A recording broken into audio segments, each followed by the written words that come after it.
یعنی تیل صحیح ہو تو پھر چلے گا یہ کام. پھر بھی جو ان کے ہاتھ میں جیسے کمزور ہے، معدہ خراب ہے، اس لیے تلنے کے بعد وہ چیز نا ہضم دیر سے ہوگی، یہ ذہن میں رہے. جیسے پراٹھا ہے، صحیح کوئی بھی چیز ہے، تو وہ پھر جو ہاضمہ جن کے معدے کمزور ہوتے ہیں تو ان کے لیے پھر بھی وہ ٹھیک نہیں رہے گا. ٹھیک نہیں رہیں گے. ٹھیک ہے. اللہ حافظ عطا فرمائے. مجھے یاد ہے خالد بھائی، یہ کلی گڑھ مرو، یہ کولپور ہے نا بلوچستان میں، یہاں سے یہ بولان کی طرف سے اگر آپ جائیں نا، بولان سے یہ سبی ہے، مچھ، یعنی ادھر سے ہوتے ہوئے اگر آپ جب جاتے ہیں کوئٹہ تو رستے میں کولپور بھی آتا ہے. تو کولپور کے مضافات میں ایک علاقہ ہے، اس کا نام ہے کلی گڑھ مرو. تو یہ یہاں ہم گئے تھے قافلے میں. میں آپ کے پیچھے پیچھے بولتا لیکن مجھے بولنا مشکل ہو جائے. اچھا چلے. کلی ویسے جس طرح کہتے ہیں ہمارے ہاں گاؤں ہوتا ہے، پینڈ پنجابی میں کہتے ہیں، سندھی میں گوٹ کہتے ہیں، تو بلوچستان میں لفظ استعمال کرتے ہیں کلی. جیسے کلی پندرانی ہے، یہ کلات کے مضافات میں. پندرانی میں تو ہم گئے قافلہ ہمارا وہاں پر. تو یہ کلی گڑھ مرو، یہ گڑھ مرو علاقے لیکن اس کو کلی گڑھ مرو کہتے ہیں. وہاں خالد بھائی ایپریکاٹ کے جو وہاں باغات ہیں، یعنی خوبانی کے باغات، اور وہ بھی باغ والا بندہ آپ کو باغ سے فریش خوبانی توڑ کر کھلا رہا ہو، پھر آپ غور کریں کہ پھر کلی پندرانی ہی یاد آ رہا ہے. ٹھیک ہے جی. اللہ حافظ فرمائے. تو چلیں آپ کو وہ یاد آیا، ہمیں وہ بھی یاد، دونوں یاد آ گئے. بھارت تو وہاں میں نے بھنڈی پکائی تھی خالد بھائی. تو یہ زبیر مدنی ہمارے ساتھ تھے، 12 ماہ میں کلاس والے تھے. انہوں نے مجھے کہا کہ سلمان بھائی بھنڈی کھا کے مجھے تو میری ماں کی یاد آ گئی. چلے بھنڈی سے باتیں شکر ہے ماں یاد آئی، لوگوں کو نانی یاد آ گئی. اللہ رحمت فرمائے. اللہ فکر عطا فرمائے. چلے جی کاز دیتے ہیں پھر آگے بڑھتے ہیں. اللہ کی نعمتیں کھائیں تو اللہ پاک کا شکر بھی ادا فرمائیں. لک الحمد یا اللہ. سلمان بھائی ایک چیز اور ہے، بھنڈی کھانے میں اگر یوں کہیں کہ ایک احتیاط بھی رکھی جائے، رہتی تو ہے ہر چیز میں، گرین ہے. مرچیں بعض لوگوں کا یوز بہت زیادہ ہوتا ہے، مرچیں بھی گرین ہوتی ہیں. تو وہ کبھی ایسا نہ ہو کہ وہ بھنڈی کے ساتھ جو ہے نا مرچ کو ایسے کھا لیا جائے کہ وہ بھنڈی ہی سمجھ کر. اور ایسا ہوا بھی ہے، میں بچپن سے ہی یہ میری مرغوب غذا رہی ہے. اور ہماری آپ کو ثابت ہری مرچیں ڈال کے جی بالکل کھلا دی. نہیں کسی نے نہیں کھلائی، ہم نے آج تک ویسے کسی کو ایسے نہیں کھلائی. کسی نے نہیں کھلائی، آپ پہ ہی کھائی نا. ہماری دی تو ہوگی نا داری. آگے چلتے ہیں. اللہ حافظ عطا فرمائے. بھائی دھیان سے دیکھ بھال کے کھائیں. کال لیتے ہیں. آج ماشاءاللہ سلسلے میں خلیل بھائی کی آمد مرحبا. خلیل بھائی سے گزارش ہے کہ ایک نسخہ تجویز فرما دے. بچوں کی امی کی کمر میں بہت زیادہ تکلیف ہے، جو بہت زیادہ تکلیف ہے، تیسرا دن ہے، کام کاج کرنے سے بھی بڑی مشکل ہے. دوائیاں ڈاکٹر سے لی ہیں لیکن اس کے باوجود بھی بہت زیادہ درد محسوس ہوتا ہے. اس حوالے سے کوئی نسخہ تجویز فرما دے اور ایک کلام سنا دے. خاک مدینہ ہوتی میں خاکسار ہوتا. جزاک اللہ خیر. آمین. اللہ شفا عطا فرمائے. جی القادر اتاری عرب شریف کے شہر نجران. سلمان بھائی کیسے ہیں آپ؟ طبیعت ٹھیک ہے آپ کی؟ خیریت سے؟ بڑے دن بعد آپ کی زیارت ہوئی ہے ماشاءاللہ پروگرام میں. اللہ تعالیٰ آپ کو بار بار مدینے کی حاضری نصیب فرمائے، بار بار میٹھا مدینہ دکھائے، ایمان و عافیت والی صحت عطا فرمائے. سلمان بھائی 11ویں شریف مبارک و عرب شریف میں آج 11ویں شریف ہے. خلیل بھائی سے عرض ہے کہ یہ کلام سنا دیجئے، من قبض غوث اعظم سنا دیجئے. اللہ تعالیٰ آپ کو بار بار مدینہ دکھائے، بار بار مدینے کی حاضریاں نصیب فرمائے. دعوت اسلامی زندہ باد. ماشاءاللہ. اللہ یہ تمام دعائیں آپ کے حق میں بھی قبول فرمائے. آباد رہیں ماشاءاللہ. جی عدنان ورک ایڈوکیٹ بات کر رہا ہوں جنگ سے. مجھے کلام باہو سنا دے، سن کر یاد پیران دے اسیرا. مرحبا. جی مجھے بڑی آج خوشی ہو رہی ہے کہ آج خلیل بھائی آئے ہوئے ہیں، تو مجھے بہت انتظار تھا ان کا، تو ان سے نعت کی فرمائش کرنی ہے. وہ نعت ہے بکریاں جس نے چرائی حلیمہ تیری.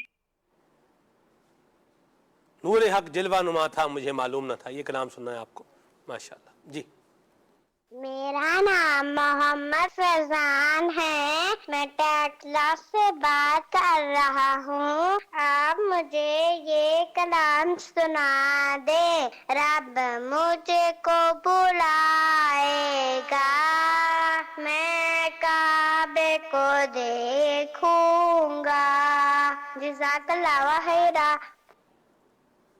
آمین. آباد رہیں، جیتے رہیں. علی شہزاد بھائی ہیں چیچا وطنی سے. اے شافع امم شہزی جاہل خبر، یہ کلام ان کو سننا ہے ماشاءاللہ. مرحبا. ظہیر بھائی ہیں جی، اور ماشاءاللہ یہ کہہ رہے ہیں کہ جی طبیعت ناساز رکن شورا سے دعا کروا دیں، دعا فرما دیں سر. آمین آمین آمین. خلیل بھائی سے گزارش ہے حضرت کا یہ کلام سنائیں، انبیاء کو بھی اجل آنی ہے. یہ بنت رمضان ہے سرگودا سے، یہ ربائی ہے امام اہل سنت کی میرا خیال ہے. انبیاء کو بھی اجل آنی ہے، بس اتنی کہ فقط آنی ہے، یوں اس طرح کر کے. جی کلام پورا کلام ہے. چلیں ماشاءاللہ، اللہ برکت دے. آگے چلتے ہیں جی. خلیل بھائی سے عرض ہے جنہیں خلق کہتی ہے مصطفیٰ کلام سنائیں. عبدالحفیظ بھائی ہیں مظفر گڑھ سے. ارے واہ مرحبا. جی خلیل بھائی کہہ رہے ہیں ہاتھ پاؤں سن ہو جاتے ہیں، اس کا کوئی علاج بتائیں. الرجی ہو گئی ہے اور خارش بھی ہے، دانے بنے ہوئے ہیں، اور دوائیاں استعمال کرنے سے یہ زیادہ مرض بڑھتا جا رہا ہے، اس کے بارے میں بھی کچھ بتائیں. گھڑی اپنی باتیں کہہ رہی ہے خلیل بھائی. صلو علی الحبیب صلی اللہ تعالی علی محمد صلی اللہ علیہ وسلم. جنہوں نے کمر کے درد کا فرمایا اور دیگر مریضوں کو اللہ پاک اپنے کرم سے شفا عطا فرمائے. کمر کے درد کے حوالے سے ایک تو یہ ہے کہ انجیر کا استعمال کیا جائے، اور پھول مکھانوں کے نام سے پھول مکھانے یہ پنسار کی دکان سے آپ کو مل جائیں گے. 100 گرام یہ لے لیں، 100 گرام تل اور 100 گرام گوند، کیکر کی جو گوند ہوتی ہے. تو 100 گرام مکھانے، 100 گرام کیکر کی گوند اور 50 گرام اس میں تل ملا لیں. یہ 3 چیزیں پیس کے اس کو صبح شام 1-1 چمچ دودھ کے ساتھ استعمال کریں. انشاءاللہ کمر کے درد کے حوالے سے فائدہ ہوگا. زیتون کا تیل بھی استعمال کریں مساج کے لیے. اور جن کو ہاتھ پیر سن ہو جاتے ہیں تو اس کی مختلف وجوہات ہوتی ہیں. بہرحال اگر آپ پودینے کا 10-15 پتے پودینے کے اس میں 1-2 چھوٹی الائچی ڈال کر اور 1 ٹکڑا ادرک کا ڈال کے، 1 ناخن جتنا چھوٹا سا وہ ڈال کر اس کا قہوہ بنا کر صبح شام استعمال کریں تو انشاءاللہ مفید ہوگا. رہ گیا جو الرجی ہے جن کو، تو وہ بڑے کے گوشت سے، چائے وغیرہ سے پرہیز کریں. قہوے میں چینی ڈالنی نہیں ڈالنی؟ قہوے میں اگر شہد ڈال لیں تو اچھا ہے، یا گڑ ڈال لیں. تو اسی طرح سے جن کو الرجی ہے، خارش وغیرہ ہے، تو اناب کے نام سے ایک جڑی بوٹی آتی ہے، بیر کی طرح گول گول چھوٹے ہوتے ہیں، چھوٹے چھوٹے بیر کی طرح یہ پیس ہوتے ہیں اس کے، اناب. تو یہ 8-10 دانے رات کو پانی میں بھگو دیں، صبح اس کو گرم کر کے یعنی پکا لیں، اس کو ابال لیں، پھر اس کا پانی پی لیا جائے. بڑے کے گوشت سے اور چائے وغیرہ سے پرہیز کیا جائے تو انشاءاللہ اس حوالے سے بھی فائدہ اللہ نے چاہا تو ہوگا. صلو علی الحبیب صلی اللہ تعالی علی محمد صلی اللہ علیہ وسلم. سنا دیں کلام بھی ایک تو سنا دیں. نور حق جلوانو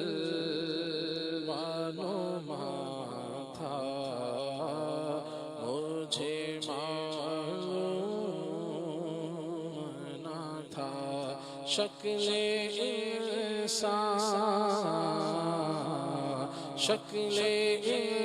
انسان میں چھپا تھا، مجھے معلوم نہ تھا.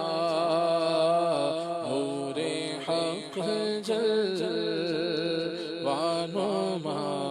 تھا، مجھے معلوم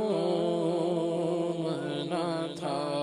بکریاں جس نے چرائی تھی حلیمہ تیری، بکریاں جس نے چرائی تھی حلیمہ تیری، بکریاں جس نے چرائی تھی حلیمہ تیری. عرش پر وہ ہی گیا تھا، مجھے معلوم نہ تھا. عرش پر عرش پر وہ ہی گیا تھا، مجھے معلوم نہ تھا. نور حق جلوانما تھا، مجھے معلوم ماشاءاللہ اللہ برکتیں عطا فرمائے، آپ سب کو اپنی رحمت کے سائے میں رکھے، اور امام ابو یوسف رحمۃ اللہ تعالی علیہ کے صدقے میں اللہ ہمیں علم نافع عطا فرمائے، اور جو اچھا اخلاق اور کردار حضرت امام ابو یوسف کا تھا اللہ اس کو ہمیں اپنی زندگی میں شامل رکھنے کی توفیق عطا فرمائے، اور اس کے لیے دعوت اسلامی کے دینی ماحول سے وابستہ رہنے، قافلوں میں سفر کرنے اور نیک اعمال کا جائزہ لینے کی اللہ ہمیں توفیق عطا فرمائے، آمین بجاہ طہ و یاسین، سبحانک اللہم و بحمدک، اشہد ان لا الہ الا انت، استغفرک و اتوب الیک۔ آئیے صلاۃ السلام پڑھتے ہیں۔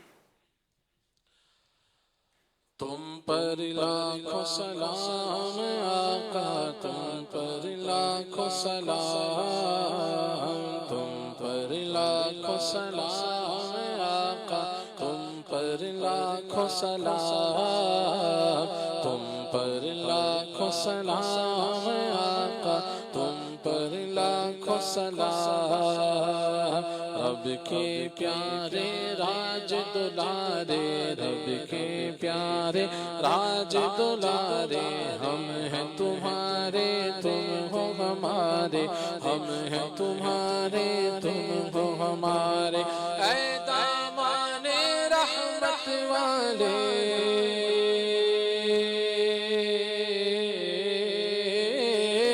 اے دامان رحمت والے، اے دامان رحمت والے، تم پر لاکھوں سلام، تم پر لاکھوں سلام آقا، تم پر لاکھوں سلام، تم پر لاکھوں سلام آقا، تم پر لاکھوں سلام، خواب میں جلوہ اپنا دکھاؤ، نوری کو تم نوری بناؤ، خواب میں جلوہ اپنا دکھاؤ، آسی کو بھی نوری بناؤ، آسی کو بھی نوری بناؤ، اے چمکیلی رنگت والے،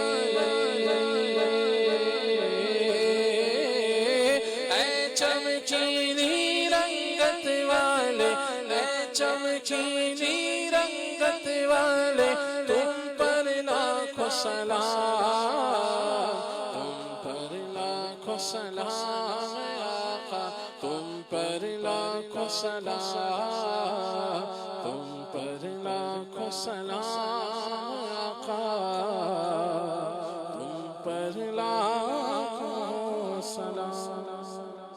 کھلے آنکھ صلی علی کہتے کہتے، کھلے آنکھ صلی علی کہتے کہتے، کھلے آنکھ صلی علی کہتے کہتے،